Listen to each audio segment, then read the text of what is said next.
l'Association des agents de démocratie locale, qui est une association européenne qui travaille sur la bonne gouvernance locale et la participation citoyenne dans près de 27 pays en Europe.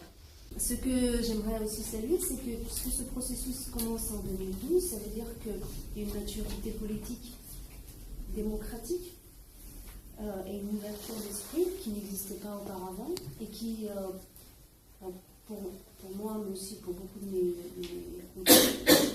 citoyens européens, si on peut dire, ça veut dire que ce processus de consultation est accompagné par un processus de maturation politique. Et ça, c'est vraiment la bonne nouvelle. Et ça, je pense que le monde entier sait maintenant que j'irai en Tunisie bientôt au mois de mai pour justement faire une formation sur ce que je suis en train de dire. Essayer d'apporter tous les travaux existants et construire quelque chose qui soit commun et collectif. La demande donc du ministre allait dans le sens d'une consultation jusqu'au 31 mai. Donc c'est un délai extrêmement court pour, je ne lâche pas une seule personne avec toutes les conflictualités existantes. Auquel cas, je ne peux pas me concentrer malheureusement parce qu'il faut avancer. Mais par contre, je suis vraiment preneuse de solutions pour ouvrir un dialogue avec tous les citoyens et essayer de trouver un terrain pour ce projet et à vous. Moi, je reviendrai société civile et israélien aussi. Donc, on a tout intérêt à le construire ensemble. La démarche, elle s'éloigne un tout petit peu de l'objectif, on va dire, conventionnel et vertical administratif. La particularité de ce type de projet, c'est qu'il est tendu justement vers la société civile. Et l'acteur, la cible, et celui qui va en récolter les prêts, qui va construire, c'est la société civile. Donc, ma position est extrêmement difficile puisqu'elle arrive vraiment à l'interface. Je suis dans la jointure des deux sphères. On subit toutes sortes de pressions pour construire ensemble. Et donc, aujourd'hui, pour être claire et transparente, ce ne sont pas des consultations qu'on va faire, mais par contre, je suis venue écouter une proposition et en même temps essayer de voir si on peut déployer une méthode ou un type de travail collectif qui puisse aller vraiment dans le sens fédérateur, spécialement pour ce projet. À un moment, avant, il y a eu l'ensemble des pistes contradictoires suivant les interlocuteurs pour essayer d'arriver à un consensus. Un consensus qui est déjà un consensus là-dessus. En même temps, on est avec un gouvernement provisoire. La question se posera de est-ce qu'un gouvernement provisoire peut mettre en place cette instance ou pas dans le cadre de ces activités. On a des élections dans un an. Donc si on choisit un mode d'élection, si on choisit un mode par exemple d'élection, quelle articulation avec ces élections-là, parce qu'on ne va pas faire une élection pour un conseil alors qu'on va faire une élection en même temps pour des députés et une présidentielle à l'étranger. Donc il peut y avoir urgence si le mode d'élection a été choisi. Et puis il y a le problème de, j'ai lu quelques petits trucs afin d'arriver, la dimension géographique n'est pas prise en compte du tout, par exemple, dans la proposition de l'aide. On parle d'élections, on parle de représentation des associations, mais on a une diversité tellement qui pose problème au niveau de consultation, c'est notre diversité répartie.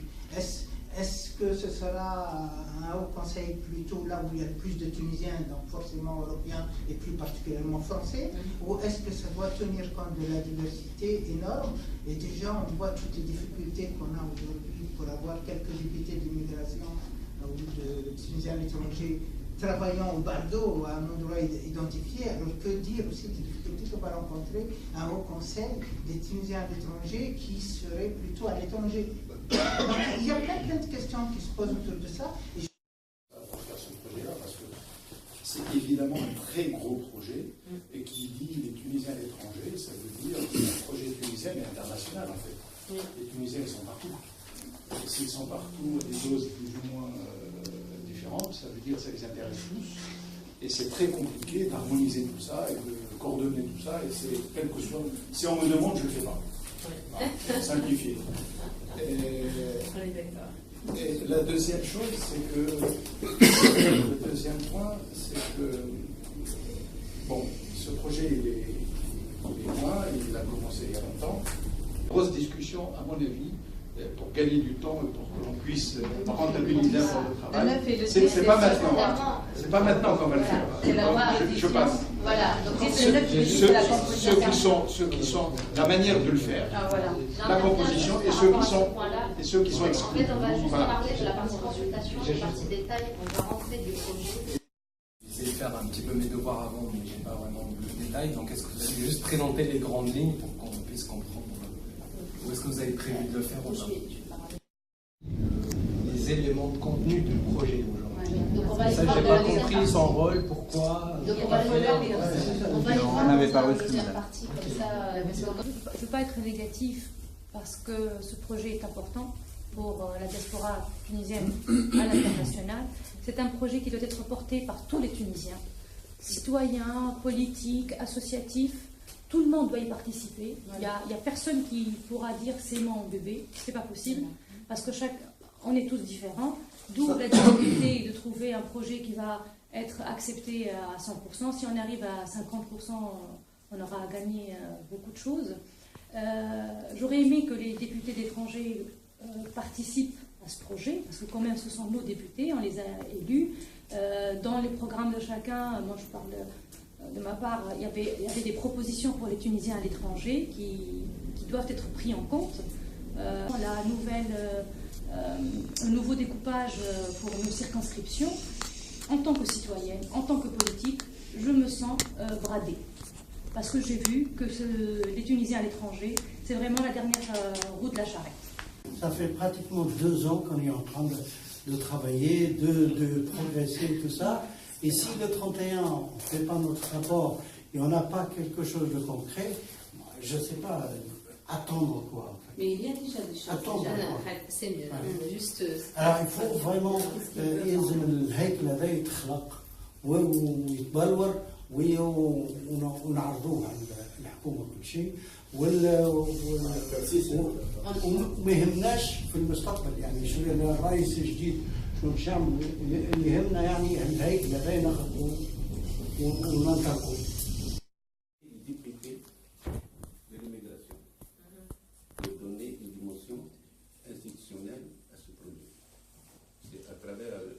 Ces gens-là, parce que bon, ils sont sur place, ils ont un emploi du temps et ils ont la compétence de discuter et d'imposer ce projet. L'autre chose, pour réussir ce projet, il faut utiliser un indicateur d'évaluation. Mes habitudes, c'est prévoir demain, mais le passé, notre passé n'est pas tellement brillant. L'indicateur d'évaluation, c'est un projet sociétal. Il se peut qu'il ait des critères pour avoir des subventions, parce que ce projet, pour réussir ce projet, il faut la communication. Et la communication, il faut de la communication numérique, visuelle. Et rien que pour passer, par exemple, 1 heure de temps sur Radio Orient, on demande 3 000 €. Donc, il faut mettre en évidence qu'il y a des frais à mettre tout de suite. Et malheureusement, il n'y a pas eu ce consensus, effectivement, dès le début. Il y a eu des associations qui ont boycotté le projet. Moi, mon analyse, boycotter le processus, oui. Le processus et mon avis, c'est une position politique. Bon, c'est mon avis. Après, c'est discutable. Et je regrette ça énormément. Voilà. Mais effectivement, Madame Atidel, c'était ça, pour moi, c'était ça votre rôle. Votre rôle, c'était de faire ce consensus, d'arriver à rassembler ces associations-là. Malheureusement, ça n'a pas été, c'était pas possible pour vous et il y a beaucoup de difficultés. Bon, la conférence, maintenant on arrive à la conférence de consensus, cette conférence que vous proposez. Moi je trouve qu'elle est très compliquée, au terme du temps et au terme de mécanismes. Ça pose beaucoup de problèmes. Nous, ça se voit qu'il y a un problème dans les représentativités. Lorsqu'on dit un jury, c'est qui ce jury? Comment ça va être élu? Les experts comment? Les représentants Donc on a ce problème, on ne peut pas le nier. Donc on dit on va faire Algérie, tu vas te trouver devant avec 200 ou 300 personnes. Qu'est-ce que tu peux faire? Donc c'est compliqué. C'est l'idéal d'avoir une conférence de consensus parce que comme je vous ai dit tout à l'heure, le consensus, on a sauvé notre pays par le consensus. Notre pays était vraiment, elle allait on a une constitution issue d'un consensus, un gouvernement issu d'un consensus et d'un dialogue national. Donc, c'est en Serbie pour les Serbes, a priori. Oui. Donc je ne pense pas que ça puisse coller à notre situation. Ce n'était pas forcément un bon exemple. Ensuite, il y a un problème. C'est qu'ici, alors je pose la question aux gens parce que j'en suis pas sûr. Est-ce qu'il y a des associations tunisiennes ici? Des associations tunisiennes. Ouais. Ah, est-ce que dans un journal... Oui, on est aussi en Tunisie. On est dans les deux. Oui. Qu'est-ce que t'appelles l'association tunisienne? Déclarée en Tunisie. Déclarée du journal officiel. Oui. Je suis désolé, mais la plupart des associations tunisiennes qui exercent en France, la plupart ont un statut français. En fait, je voulais mettre l'accent dessus, c'est pour ça que je voulais d'abord poser la question. Et ça, est-ce que ça pose pas un problème justement par rapport au... parce que là, dans le cadre d'une consultation, on est obligé d'avoir une relation de confiance. Et on n'a pas de statut légal ou juridique en Tunisie pour se mettre dans un projet à long terme où vraiment on puisse avoir un suivi. Aujourd'hui, je suis en contact avec Fidel et son projet. Si le projet disparaît ou une volonté politique change. C'est-à-dire, est-ce que vous avez mis en pratique, on va dire, tout ça dans d'autres pays? Est-ce qu'il y a des retours d'expérience d'autres pays qui peuvent plutôt intéresser aussi? Parce qu'après, ce qui est théorique, certes, c'est bien de prendre le temps de bien, c'est-à-dire de roder sa stratégie, mais après, c'est bien aussi d'avoir le retour de terrain, parce que on est tous des humains et on ne peut pas faire un exemple, un échantillage, on va dire, une règle absolue, on va dire.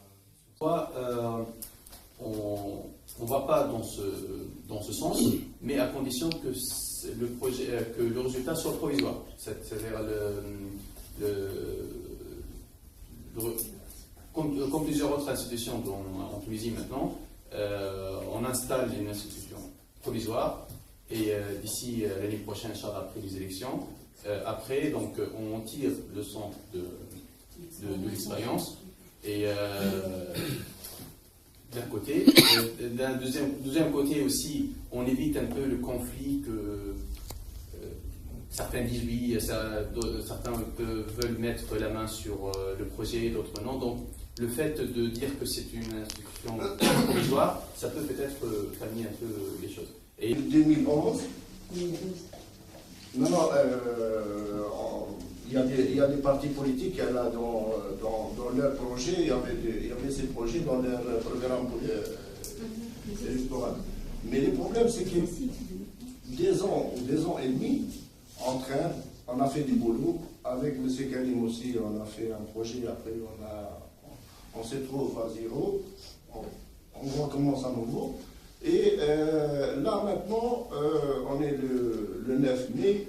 Pour le 31 mai, il faut qu'on accélère, il faut qu'on ait quelque chose, même provisoire. Non, ça c'est pas juste parce que les gens, il y a plusieurs explications pour cette pression. Il faut pas qu'on mette un projet comme ça dans ces stades. Il doit être porté par un politique. Il doit y avoir, c'est ma vision, je ne suis pas la vision du parti, mais je pense que c'est un projet qui, au final, doit être porté par un politique. Avec une école indépendante, pourquoi pas? C'est un politique.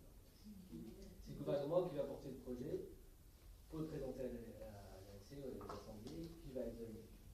Bah, la démarche qui est en amont de construction du projet de loi, l'agenda du gouvernement, n'importe quelle couleur politique, elle va passer par la consultation pour avoir un avis des personnes. Comme ça, la constitution, ça avec des consultations de cas étrangers. Ce qu'on vit est un laboratoire, et on fait des petits échantillons, on essaye. Un jour on n'est pas d'accord, puis un jour on revient. C'est normal parce qu'on apprend et on apprend le dialogue. Et bon, la chose c'est que il ne faut pas que je sois seule dans cette optique, il faut qu'on le conçoive tous comme ça. On y mette du sien et puis maintenant les propositions émanent de l'autre côté. Moi, je ne peux pas dire quels sont les domaines fixes qu'on doit faire. Je peux dire juste qu'il y a des programmes long terme, moyen terme, et comme ça on essaye de définir la structure adaptée, mais derrière les domaines, il y a une